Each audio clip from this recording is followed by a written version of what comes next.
André Valadão está no olho do furacão depois de ministrar um culto na sua igreja em Orlando, intitulado Deus Odeia o Orgulho. Não sabem que os perversos não herdarão o reino de Deus? Não se deixem enganar. Nem imorais, nem idólatras, nem adúlteros, nem homossexuais passivos ou ativos, nem ladrões, nem avarentos, nem alcoólatras, nem caluniadores, nem trapaceiros herdarão o reino de Deus. Assim foram alguns de vocês, e eu me incluo nisso. Mas vocês foram lavados, foram santificados, foram justificados no nome do Senhor Jesus e no Espírito do nosso Deus. Depois deste culto, o pastor André Valadão passou a ser massacrado nas redes sociais.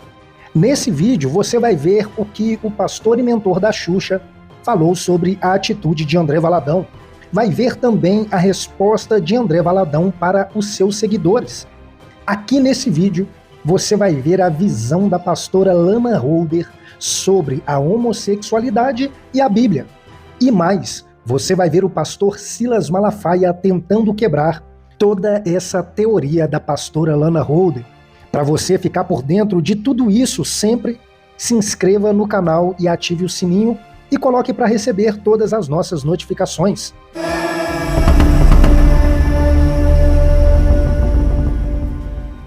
O pastor Hermes Fernandes da Igreja Reina, aquele mesmo pastor que é uma espécie de mentor da Xuxa, veio imediatamente para rebater a fala do pastor André Valadão sobre Deus odeia o orgulho. Eu entrei no canal de uma igreja Lagoinha, lá de Orlando, cidade em que eu morei por alguns anos. Preguei em muitas igrejas naquela região e eu me deparei com uma pregação que, gente, meu coração ficou amargurado. Um pastor ainda jovem, que deveria ter a mente arejada, falando coisas do tipo: Deus odeia o orgulho, se referindo ao orgulho gay.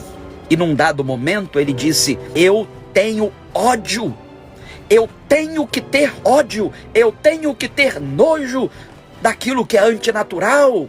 Eu fico imaginando, naquele auditório lotado, uma mãe de uma pessoa homoafetiva, como ela deve ter se sentido. Eu fico imaginando alguém que poderia ter saído dali com o mesmo desejo daquele homem trans que dias atrás tirou sua vida, porque não encontrava aceitação, inclusive entre aqueles que falam em nome de Deus. Gente, isso não é o Evangelho. Pelo amor de Deus, não confundam. Evangelho não é isso. Evangelho não é ódio. Agora, como é que nós vamos crer numa divindade carregada de ódio? O Deus revelado em Jesus é amor. Não tem mais. Ele é amor, mas é justiça. Para com isso. Ele é amor e ponto final. A justiça de Deus decorre do seu amor. Não é um atributo à parte, em conflito com o seu atributo de amor. Deus não é um esquizofrênico, me perdoem o uso da palavra, não é um Deus que esteja num surto psicótico. Ele é amor. Pesa sobre mim e sobre cada um de nós a responsabilidade de anunciar a boa nova. Boa nova. O Evangelho é isso, é uma boa notícia. Traz conforto, não traz angústia, não alimenta ódio e preconceito, traz esperança, vontade de viver. Isso é o Evangelho, que agora nós temos o dever de anunciar a outros o quão amados eles são. Eles já ouviram falar de Jesus? De qual Jesus? Qual Jesus? O Jesus de André Valadão? É esse Jesus que eles ouviram falar? Hoje fala-se em santidade de maneira completamente distorcida, como se santificação fosse um processo através do qual nós nos tornamos pessoas perfeitas. No sentido moral da palavra, não. Equivale àquilo que Jung chamava de individuação, que é o caminho da autenticidade. Ser santo aos olhos de Deus não é ser moralmente perfeito, é ser autêntico e dependente da graça de Deus. O orgulho que Deus abomina é o orgulho gerado pela nossa presunção de perfeição. O próprio André Valadão, depois de tantas polêmicas, foi perguntado em sua caixa de perguntas sobre o porquê ele critica tanto o movimento. Confira. Sou gay, devo culpar Deus porque não tem resposta? Não escolhi ser, você pega hoje. Mas eu tô pegando ódio, não tô mandando ninguém matar ninguém, não. Impedir as pessoas de viver, nada disso. Quando eu leio, eu tô lendo pra minha igreja, eu tô falando pra crente, pra quem crê na Bíblia. Você crê na Bíblia, na palavra de Deus? Na palavra de Deus e debaixo daquilo que o Senhor Jesus nos ensina, a homossexualidade é um pecado, como existem vários outros pecados, né? Então o que você faz com aquilo que é pecado? Está escrito na Bíblia. Você deve crucificar a sua carne, crucificar seu próprio desejo, sua própria vontade. Isso não é só no quesito de homossexualidade, que na Bíblia é considerado um pecado. Isso é ampliado para inúmeros pecados, tá bom? Então você não é o único numa situação dessa. São várias pessoas, todos nós, eu me incluo em outras áreas, como todos nós precisamos crucificar a nossa vontade. Você entende que a forma como está agindo pode instigar o aumento da violência física aos LGBTs? Não. Eu entendo que eu tenho liberdade de falar isso e não aceitar um movimento desse sexualizando crianças, levando crianças a questionarem se são meninos ou meninas, a tocarem os órgãos genitais uns dos outros e provocarem uma vida e prática sexual antecipada àquilo que deve ser vivido no casamento, que é o que é ensinado na Bíblia, na palavra de Deus. Eu acho que a violência está em invadir desenhos infantis, escolas. Eu acho que a violência, ela está em querer jogar a goela abaixo, e se você não concorda com um movimento desse, você ser considerado um homofóbico simplesmente por não concordar. E isso é violência. Você se diz que está lendo a Bíblia e não é homofóbico, certo? Então por que julgas? Não estou julgando não, eu estou lendo a Bíblia, é o que você acabou de falar. A sua interpretação de texto é só ler a Bíblia. Lê a Bíblia. Parabéns, pastor, pelo seu posicionamento em dias tão difíceis que a igreja enfrenta. Vai ficar mais difícil se a gente não posicionar, não falar as coisas. Não é sobre uma área ou outra, é falar do que está na palavra, gente. Lana Holder, no programa Super Pop, foi perguntada sobre a sua teoria do homossexualismo e a Bíblia, e veja só o que ela respondeu. Existe uma só Bíblia porque existem tantas igrejas. Porque Deus não quer perder a ninguém. Eu acho justo isso. A gente não tá na hora de perder nada. Só ganhar. Tá, e o que é pecado? Que, por exemplo, para algumas igrejas você é gay, certo? Você é casado com uma menina. Sim. Então, para algumas igrejas, você está em pecado. Correto. E aí, como é que funciona para essas ramificações? Para a sua igreja, não está em pecado. Mas eu tenho aqui, ó, a Bíblia, certo? A palavra de Deus. A palavra de Deus. Sim. Essa palavra de Deus, as pessoas entendem de formas diferentes. Sim. Alguém diz que tá aqui escrito que não pode ser gay. Sim. Eu não entendo muito bem, mas dizem que é assim. Outros dizem que pode ser gay. Você, a pastora, pode ser gay, não pode? Graças a Deus. E aí? E aos olhos de Deus, como que é isso? Eu gosto muito dessas perguntas porque eu imagino a quantidade de pessoas que hoje se afastaram da igreja e se afastaram de Deus por terem dado ouvido a esse tipo de discurso religioso. A minha Bíblia provavelmente é a mesma Bíblia do pastor Leonardo, a mesma Bíblia do bispo Antônio. A questão é o ponto de vista com que eu faço a interpretação dos 7 versículos que são usados de Gênesis e Apocalipse pelos tradicionais ou pelos chamados fundamentalistas, que eles usam para condenar os homossexuais. Tá. Só que nessa reinterpretação que é feita, no caso, por todos aqueles que incluem os homossexuais no reino de Deus, que outrora nos discursos religiosos são excluídos, são versículos que são reinterpretados segundo o ponto de vista histórico-crítico. Por exemplo, eu vou dar em português. Sim, eu vou dar um exemplo bem claro. Existe uma Bíblia, a linguagem de hoje, que se você pegar um desses versículos diz: ficarão de fora os homossexuais ativos e os homossexuais passivos. Eu ia falar passivos e ativos, tá, vai. Então, aí você entra dentro do contexto da originalidade do texto. Okay. E você descobre que a palavra homossexual ela foi criada no ano de 1870. O texto foi escrito, o último texto, no século I depois de Cristo. Então como que você pode pegar uma palavra que foi criada no século XVIII e adicionar a um texto que foi escrito no século I? Por exemplo, São Tomás de Aquino, ele estabeleceu 1000 anos depois de Cristo que o termo sodomia era somente relevante a pessoas que praticavam relação sexual com pessoas do mesmo sexo, porque ele entendia que esse nível de promiscuidade era só algo relacionado a pessoas homossexuais. E quando a Bíblia fala de sodomia, a Bíblia não fala de gay. a Bíblia fala de hétero, a Bíblia fala de bissexual, a Bíblia fala de promiscuidade no sentido do caráter humano. Seja você quem for, a sodomia é pecado. Se você for heterossexual ou se você for homossexual. É o safado, né? Que não importa. Exato, é um promíscuo. Ser homossexual não é uma questão comportamental, é uma questão de orientação. E é isso que a igreja, há 2000 anos, não entende. A gente está sempre tentando discutir acerca da questão da aceitação. E parece que quanto mais se fala, mais se traz um discurso que repele os homossexuais.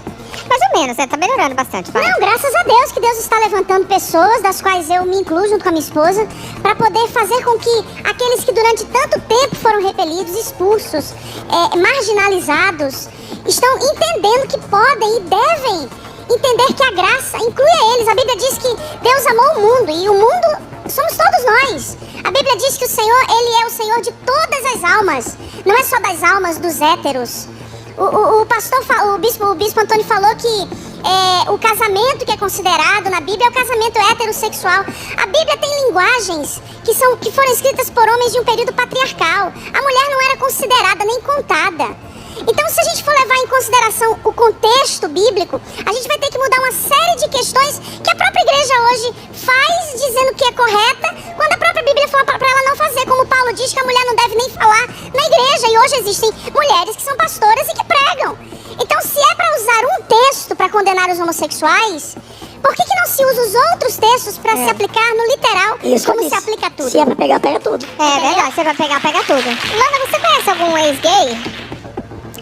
Olha, eu já fui ex-gay. Para, como é que você já foi ex-gay e se dá gay de novo? Pois é, porque não funciona. Não deu certo? Não deu certo. Mas você foi hétero por um momento? Eu tentei. Teve com namorado? todas as minhas forças. Jura? Como é que foi? Conta pra mim. Quando eu me converti, eu tinha 21 anos de idade. Tá.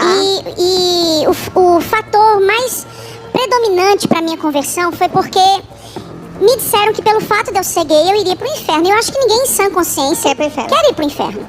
Então eu me dispus a passar por todo o processo que me levaria a uma cura, a uma libertação. Tá. Porque tem igreja que diz que é doença, tem igreja que diz que é demônio, enfim. Tá. Então eu me dispus a tudo, a ser curada, a ser liberta. Arrumou namorado?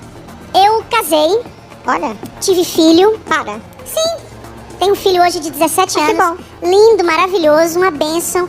Não me arrependo dessa época da minha vida, porque hoje, para eu ter consciência de dizer que não existe ex-gay, é porque eu sei que eu tentei com todas as minhas forças deixar de ser Conta gay. pra mim, mas você era casada com... Você gostava do bofe? Gostava. Eu, inclusive, digo que eu cheguei a amá-lo. Inclusive, é porque ele era um amigo mesmo pra mim, então... Companheiro. Tinha um companheiro. Até que, obviamente, meu casamento começou a passar por problemas. Normais, né? E... Mas você tinha tesão nele? Eu tentava, obviamente... Você tinha desejo? Eu tentava fazer o que eu precisava fazer. Era algo realmente que Era uma obrigação. Eu fazia com esforço porque eu queria deixar de ser gay. Mas então você forçava o desejo? Eu forçava pra tentar deixar de ser gay. Eu quero que as pessoas entendam Entendi. isso. Por quê? Porque você as pessoas queria. falam tanto sobre gay, sobre homossexual, homossexualismo, ex-gay. Mas eu acho que só Você pode tentou. falar sobre isso quem é gay. Você tentou muito? Quem tentou? É a mesma coisa de eu dizer pra você hoje, pastor Leonardo. Você conseguiria ser ex-hétero? Nem eu consigo ser ex-gay. Por quê? Porque não é algo que eu decidi. Mas teve um dia que você falou, agora não dá mais pra mim? Não é que teve um dia que eu decidi. Eu simplesmente entendi que eu estava sublimando quem eu era, pra tentar agradar a Deus. E eu entendi, chegou um momento na minha vida que eu entendi que eu ia agradar a Deus sendo quem Deus me criou pra ser. Sem máscara, sem fingir ser o que eu não era. Demorou pra você chegar a essa conclusão? Foram 7 anos lutando. 7 anos. Hoje vocês são amigos? Não, nós Não não rolou. temos amizades hoje. Mas o que eu posso dizer, enfaticamente, é que eu sei o que é essa tortura do evangelho na mente de um gay. Essa coisa de que, meu Deus, eu não tô conseguindo mudar, então quer dizer que eu nasci pra ir pro inferno? E o que as pessoas precisam é horrível. É o que as pessoas precisam entender é que o primeiro tributo de Deus é conhecido, o primeiro tributo de Deus é criador. Satanás, ele não tem poder de criar nada. Então eu preciso entender que foi Deus quem me criou assim. E a única responsabilidade que Deus me dá na questão do exercício do meu livre-arbítrio é como eu vou viver a minha sexualidade. E eu escolhi viver a minha sexualidade dignamente. com uma só mulher, a honrando, a respeitando e ganhando pessoas para Jesus que a igreja excluiu. Você falou algo enquanto nós estávamos no intervalo e você disse: a Bíblia é uma confusão. A Bíblia é uma confusão porque a igreja não tem conseguido mostrar para as pessoas que o intuito genuíno da Bíblia é só um: revelar Cristo. E o discurso da igreja hoje em dia é provar quem tem razão. Quando a igreja conseguir mostrar para as pessoas o Cristo da Bíblia, o Cristo que está de Gênesis a Apocalipse, aí com certeza nós não vamos ganhar só os gays, nós vamos ganhar o mundo para Jesus. O pastor Silas Malafaia, que é um pastor muito polêmico, também veio às suas redes sociais explicar sobre a homossexualidade e a Bíblia e a visão dos cristãos. Confira. Deixa eu dar uma palavrinha pra você. A igreja de Jesus está aberta para todos, mas não está aberta para tudo. Pecado na Bíblia é absoluto e não relativo. Que é isso? Aprenda! Enquanto você não se conscientizar do seu valor, você vai se entregar ao pecado por qualquer valor. O ser humano, depois da queda, ele se torna um ser desejante. A sua natureza é fraca. Paulo vai dizer em Romanos, capítulo 8, do versículo 6 ao 9, eu vou sintetizar aqui pra você. A inclinação da carne é morte. A inclinação do espírito é vida e paz. Há uma guerra em mim e você. Desde que o pecado entrou no mundo, o desejo da minha natureza e a vontade de Deus. O desejo da minha natureza e o Espírito Santo. O cara que tem amante é casado, olha, eu tenho uma amante há 20 anos, eu não consegui vencer isso. Então eu vou sair do meu armário e vou, olha, eu não consegui sair, entendeu? Eu não consigo deixar o meu amante, seja homem ou mulher, então eu vou assumir isso. O beberrão, olha, eu tentei me livrar da bebida e quando eu não consigo, então eu agora vou sair do meu armário e vou vir e declarar. Que conversa fiada é essa? Ou você pensa que é fácil um cara que tem uma amante há 20 anos e vir pro evangelho e largar isso? Você pensa o que isso é fácil? Onde está o poder do evangelho? Paulo está dizendo. É o que alguns têm sido. Não são mais. Haveis sido lavados. Haveis sido justificados. Haveis sido santificados. Olha Deus. É Deus que liberta o homem da prática do pecado. Seja do adultério, da prostituição, do homossexualismo, da embriaguez, de uma vida devassa. Quem liberta o homem é o evangelho. Não vem aqui adaptar a Bíblia pra gente que quer dar vazão à prática do pecado e viver a iniquidade. Mas agora eu gostaria de saber de você. Qual é a sua visão do homossexualismo, a sociedade e a palavra de Deus? Se não for pedir demais, dê um toque no botão curtir para nos apoiar. E eu tô te esperando aqui no próximo vídeo.